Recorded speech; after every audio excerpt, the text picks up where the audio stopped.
Sir Hindi में। उतना नहीं आता वो सर जितना वो तो उर्दू सर आप भारतीय हैं, हम कन्नड़ सिर्फ कन्नड़ भारतीय नहीं है इसीलिए पूछ रहे हैं सर। हम हिंदू तो भारतीय हैं बोले तो हिंदी में बात कीजिए ना सर।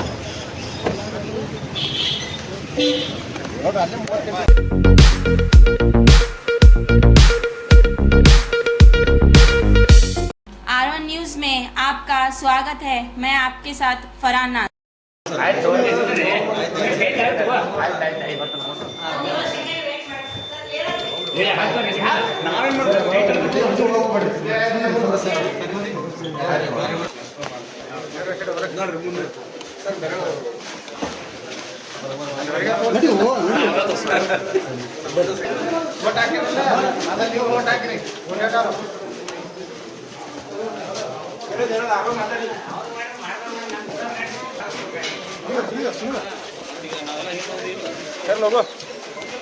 ಮುಂದೆ ಇಲ್ಲೆಲ್ಲ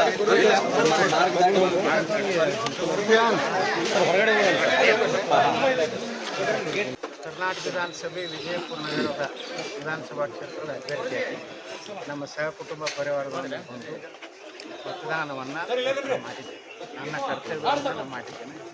ನಾನು ಎಲ್ಲ ವಿಜಯಪುರ ವಿಧಾನಸಭಾ ಕ್ಷೇತ್ರದ್ದು ಕರ್ನಾಟಕದ ಎಲ್ಲ ಮತದಾರರು ಅವರೆಲ್ಲರಿಗೂ ಕಳಕಳಿಯ ಮನೆ ಮಾಡ್ಕೊತೀನಿ. ತಾವು ಎಲ್ಲರೂ ಮತದಾನ ಮಾಡಿ ಒಂದು ಒಳ್ಳೆಯ ಸರ್ಕಾರ ರಾಜ್ಯದಲ್ಲಿ ತರಬೇಕಂತ ನನ್ನ ಸ್ಟಾರ್ ಪ್ರಚಾರಕ್ಕಾಗಿ ಅನೇಕ ಕಡೆ ಓಡಾಡಿದ್ದೀರಿ. ಎಷ್ಟು ಈ ಬಾರಿ ಬಿಜೆಪಿ ಸ್ಟಾರ್ ಪ್ರಚಾರಕ್ಕಾಗಿ ಬಹುಶಃ ಯಡಿಯೂರಪ್ಪನವರ ನಂತರ ನಾನೇ ಕರ್ನಾಟಕದಲ್ಲಿ ಹೈಯೆಸ್ಟ್. ನಿನ್ನೆ ಕರ್ನಾಟಕ ಭಾರತೀಯ ಜನತಾ ಪಾರ್ಟಿ ಒಂದು ಇದನ್ನು ಬಿಡುಗಡೆ ಮಾಡಿದ್ದಾರೆ, ಯಾರ್ಯಾರು ಎಷ್ಟು ಡೇಟ್ ಆಗ್ತಾರೆ. ಬಹುಶಃ ಕರ್ನಾಟಕದಲ್ಲಿ ಯಡಿಯೂರಪ್ಪ 41, ನಾನು 40 ಕಡೆ ವಿಧಾನಸಭೆಗೆ ಹೋಗಿದ್ದೆ. ಇದು ದಾಖಲೆ ಇದೆ.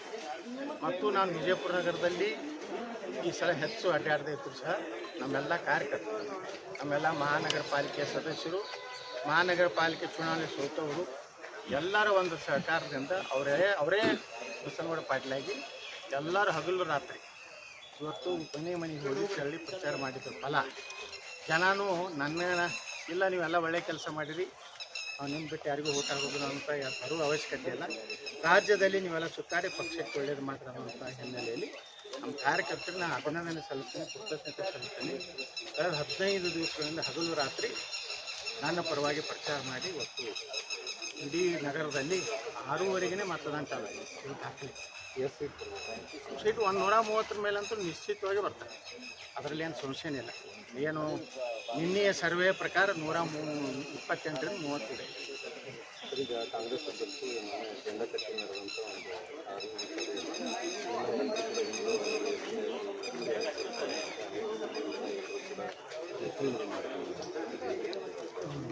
ಇದು ನೋಡ್ರಿ, ಅವ್ರ ಉದ್ದೇಶನೇ ಇದೆ. ಇದು ಕೇರಳ ಇದು ಏನು ಬಂದದಲ್ಲ, ಕಾಶ್ಮೀರ ಫೈಲ್ ಆಯಿತು, ಕೇರಳದ ಘಟನೆ, ಇನ್ನು ಪಶ್ಚಿಮ ಬಂಗಾಳದ ಘಟನೆ, ಅವ್ರು ವಿಜಾಪುರನೂ ಒಂದು ಪಾಕಿಸ್ತಾನ ಮಾಡಬೇಕು ಅನ್ನೋಂಥದ್ದು ಇದೆ. ಲವ್ ಜಿಹಾದ್ ಮಾಡಬೇಕು, ಮತಾಂತರ ಮಾಡ್ತೀನಿ ಅಂತ ಈಗಾಗಲೇ ಕಾಂಗ್ರೆಸ್ ಅಭ್ಯರ್ಥಿ ಹೇಳ್ಯಾನ. ಅಂದರೆ ಇದನ್ನೆಲ್ಲ ನಾವು ತಿಳ್ಕೊಂಡು ಹಿಂದೂಗಳು ಜಾಗೃತ ಆಗಬೇಕು, ಸರಿಯಾಗಿ ಆ ಬುದ್ಧಿ ಕಲಿಸುವಂಥ ಕೆಲಸ ಮಾಡಬೇಕು. ಹಿಂದೂಗಳು, ಸಿಖ್ರು, ಕ್ರಿಶ್ಚಿಯನ್ರು ಎಲ್ಲರಿಗೂ ಇಲ್ಲಿ ಭಾಳ ಅವರ ಗುಂಡಾಗಿರಿ ಆಗಿದೆ. ಕೊಲೆ ಮಾಡಿದ್ದಾರೆ ಕಾಂಗ್ರೆಸ್ನವರೇ. ಆ ಒಂದು ಕೊಲೆ ಅವರ ಸಮಾಜದವರೇ ಮಾಡಿದ್ದಾರೆ. ಇನ್ನು ಮುಂದೆ ಉಳಿದ ಸಮಾಜಗಳ ಪರಿಸ್ಥಿತಿ ಅನ್ನೋದು ಜನ ಎಚ್ಚರಾಗಿ ಮತದಾನ ಗಟ್ಟೆಗೆ ಬಂದು ನಿಮ್ಮ ತೀರ್ಪನ್ನು ಕೊಡಬೇಕಂತ ನಮಗೆ.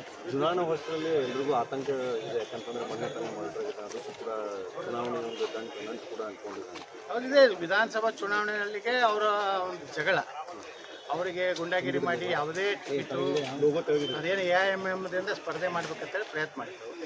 ಅದನ್ನು ಇಲ್ಲಿ ಒಬ್ಬ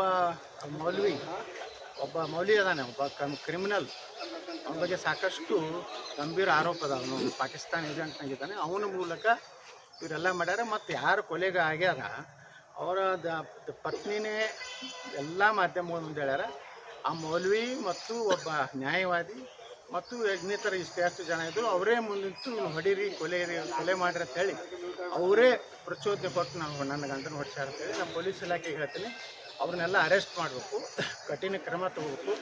ಇವತ್ತು ಎಲ್ಲೆಲ್ಲಿ ಮತದಾನ ಗಂಟೆಯಲ್ಲಿ ಅವ್ರು ಕಾಣಿಸ್ತಾರೆ, ಆ ಶಂಕಿತ ಆರೋಪಿತರನ್ನ ಅವನ್ನೆಲ್ಲ ಅರೆಸ್ಟ್ ಮಾಡಬೇಕು, ಅವ್ರ ಮೇಲೆ ಕ್ರಮ ತಗೋಬೇಕು. CM ರೇಸ್ನಾಗಿದ್ದೀರಿ? ಇಲ್ಲ, ನಾನು ಮುಖ್ಯಮಂತ್ರಿ ರೇಸ್ನಾಗಿಲ್ಲ.